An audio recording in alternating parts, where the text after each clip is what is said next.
اچھا مفتی صاحب، ایک شخص صاحب نصاب ہے، اس کے اوپر قربانی واجب ہے، لیکن وہ قربانی کی بقدر اتنی ہی قیمت کسی کو صدقہ خیرات کر دیتا ہے، تو اس کی قربانی ہو جائے گی، اس کو قربانی کا ثواب مل جائے گا؟ دیکھیں عمر بھائی، میں آپ کے سوال کی طرف بعد میں آتا ہوں. میں پہلے بتا دوں، آج کل نا یہ بات زبان زد عام ہے کہ جی قربانی کیوں کرنی ہے، قربانی کے پیسوں سے کسی کی بیٹی کی شادی کروا دیں، کسی کو راشن ڈلوا دیں، بالکل یہ باتیں بھی ہوتی ہیں، فلاں کو دے دیں، چلو اس کا فائدہ ہو جائے گا.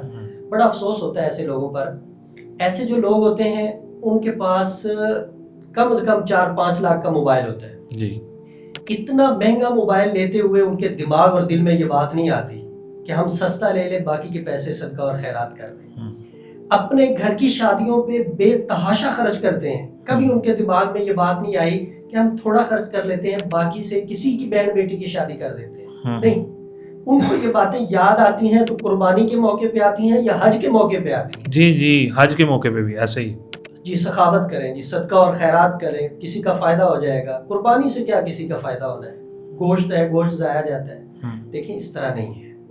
قربانی کا حکم ہے، حج کا حکم ہے. جو حکم جہاں پہ ہے اس کو وہیں پہ ادا کرنا ہے. اگر سخاوت کے متعلق دیکھا جائے تو حضور علیہ السلام سے بڑا سخی کائنات میں کوئی نہیں آیا. بے شک. لیکن حضور علیہ السلام نے ایک موقع پر 100 اونٹ ذبح کیے اور امت کو بتایا کہ اگر اللہ نے استطاعت دی ہے تو کھل کے قربانی کی جائے.